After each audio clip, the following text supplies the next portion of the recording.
slowly settling in, slowly coming to terms, adjusting to the new situation.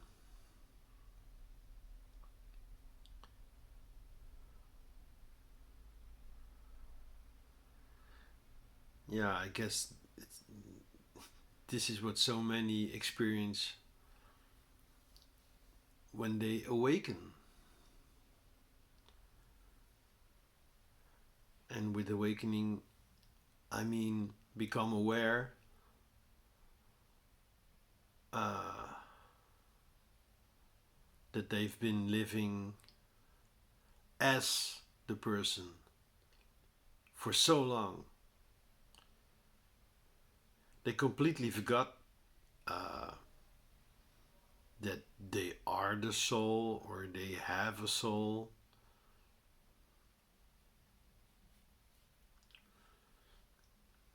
I would say they completely forgot that this this physical appearance and everything that gets attached to this physical appearance, like a name or all the opinions people have about you.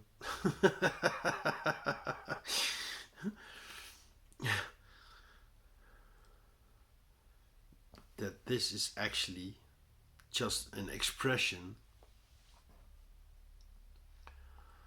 of the way I see it, the self, the capital S, the true self, the consciousness that you are, the pure consciousness that you are, through the lens of the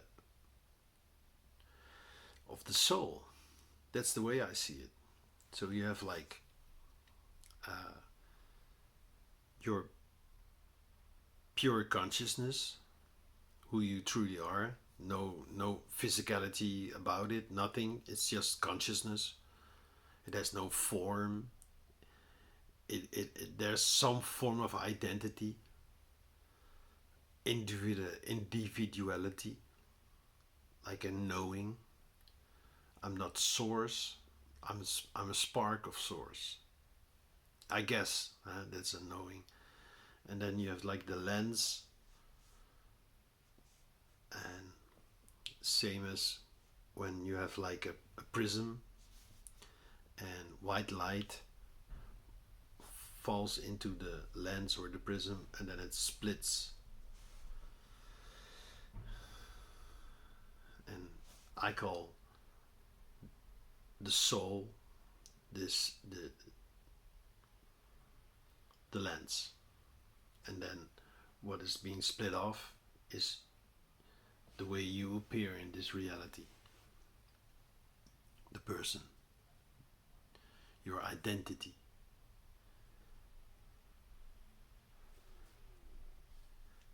And if you want to make it a little bit more complicated, this is the oversoul.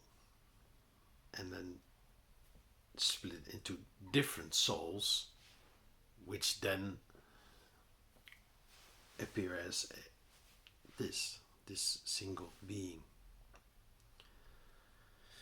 But yeah, I can so understand that all this multidimensional crap is way too complicated for many of us to understand. Because, yeah, you might never have experienced this before. But for me, uh, not to brag, well, a little, boasting a little, yeah, just I'm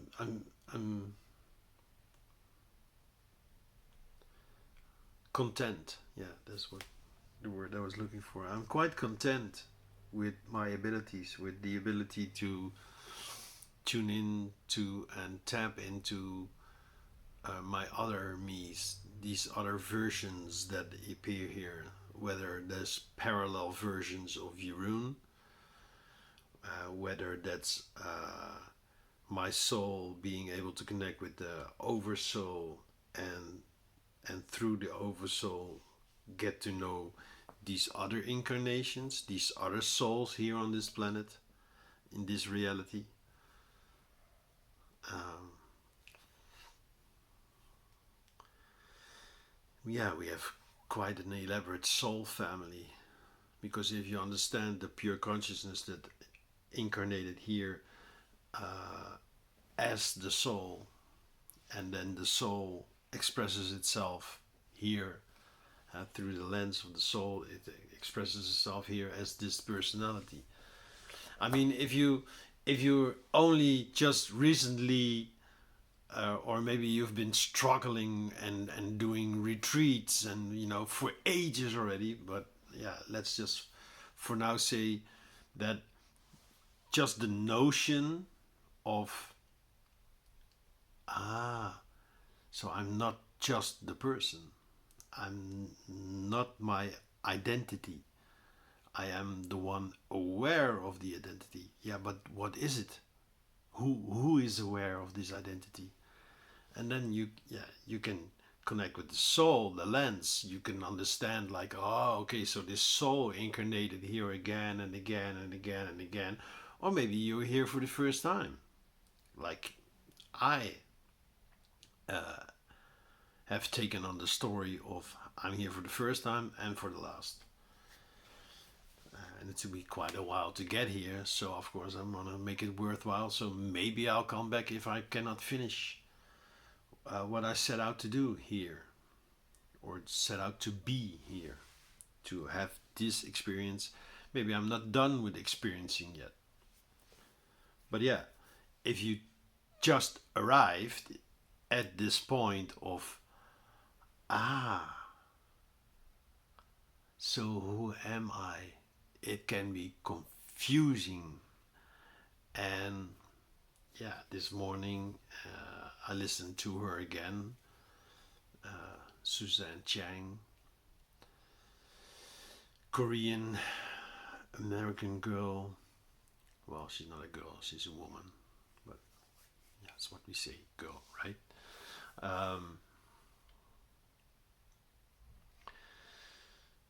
I think she started with non-duality and then slowly came to this self-realization. But in her videos she talks about that everything drops away. So the suffering drops away, which most people welcome. Like, self-realization means I no longer have to suffer, because all suffering comes from resisting what I would say the soul blueprint. You chose before incarnation to have this experience, this lifetime, as a complete experience. And you're suffering mostly because, from birth, you are told and you are taught and you are molded into something that you are not. You're supposed to be this, or you're supposed to do that. You have to become. No.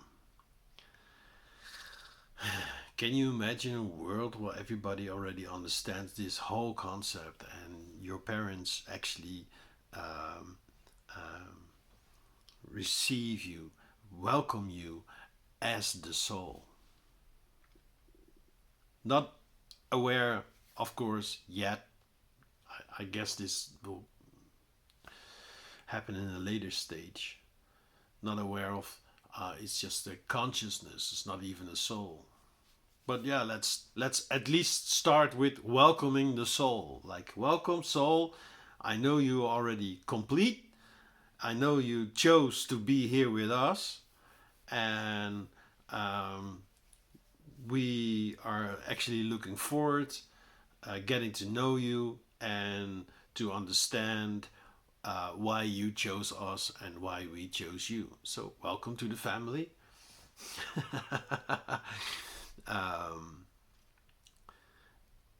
Don't give it a name yet. That's what I would do. Don't give it a name yet.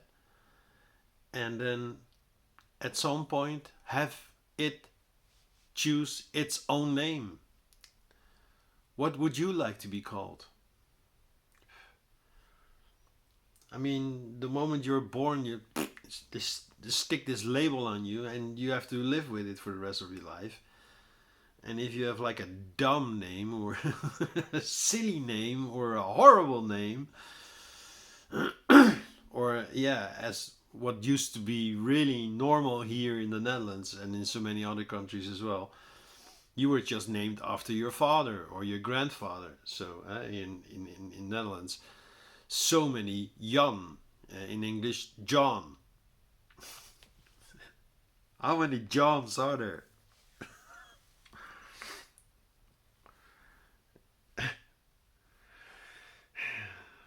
But that's, meaningless. My name, Jeroen, or how you would pronounce it, Jeroen, comes from the Greek Hieronymus. And yeah, it sounds a little bit like hero. So of course I used the nickname Hero when I was in the gaming world. And I even have a channel, not public yet, where I record my stuff, my guitar stuff, and ideas and such. And it's called Hero Naumus. But yeah, it's very Dutch. it's a wordplay on hero, which means being here, like here in Rotterdam. We have in Rotterdam we have our own version of the Dutch language, like New York has. Someone from the Bronx, you immediately hear, he's from the Bronx. The same in Rotterdam. Everybody knows, you're from Rotterdam. We have this rolling R, Rotterdam, Jeroen.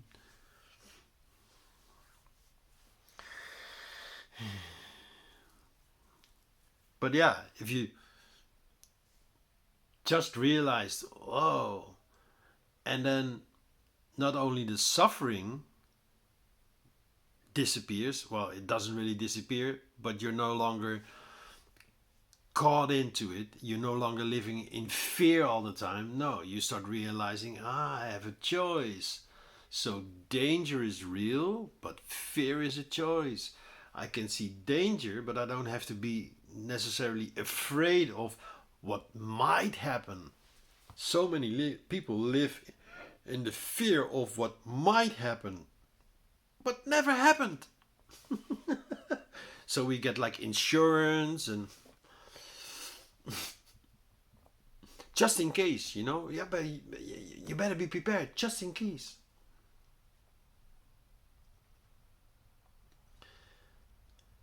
No. So yeah,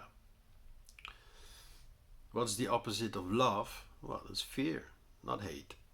No, fear. Fear is like the one of the lowest vibrations, and love is one of the higher vibrations, with joy being even higher and such.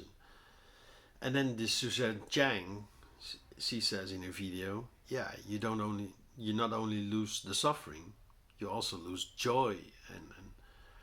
But I disagree. Completely disagree. I understand what she means. Probably is you lose the joy seeking, like seeking joy, seeking happiness, seeking love. That ends. The seeking ends. You no longer have to seek. No, you can just be. And yeah, being human, it's actually quite fun. Yeah.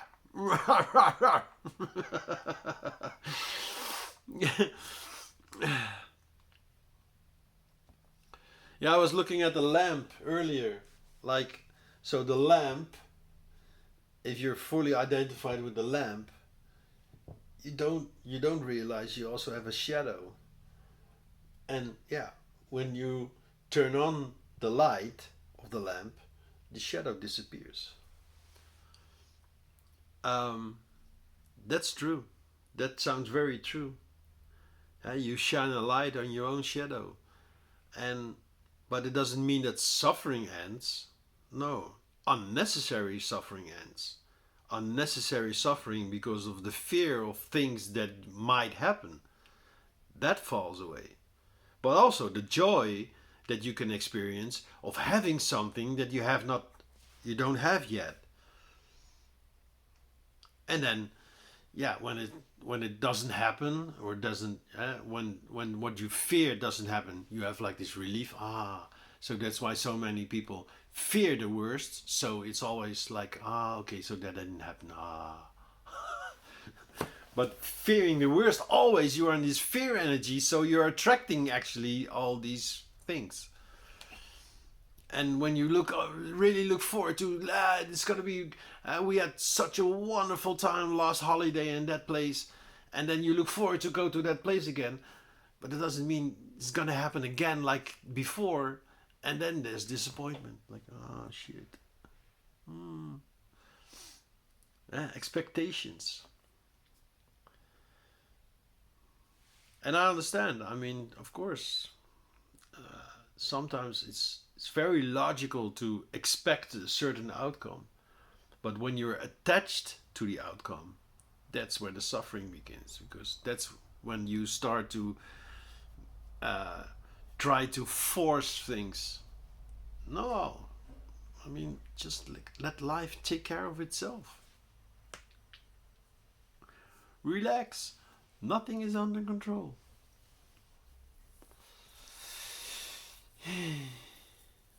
So yeah, slowly settling in. When you're just awakened, don't rush it. Don't think suddenly you're like, oh, now I don't need teachers anymore. I can do it all on my own. No, it's very helpful to have people like me, for instance, to, share our experience.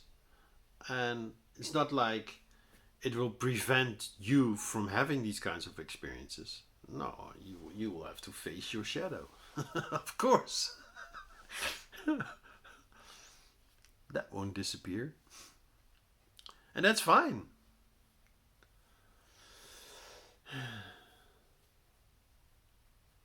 And it takes some time. I mean, being back home here in Maastricht, got a message from my friend in Bali, and then I was listening to the sounds in the background of the frogs and, jungle. I immediately missed it. I was like, yeah. But I know I will return there someday. And I'm actually looking forward to it. And it might never happen. That's okay too. I still look forward to going to Bali, of course. And I will. Yeah, for sure. But yeah, I have no agenda. I have no deadline. It doesn't have to happen then and then. No, probably October. Because I prefer the rainy season there, because it's less quiet and it's not so damn hot all the time. And it's still nice. It's very nice. Yeah, okay. See you.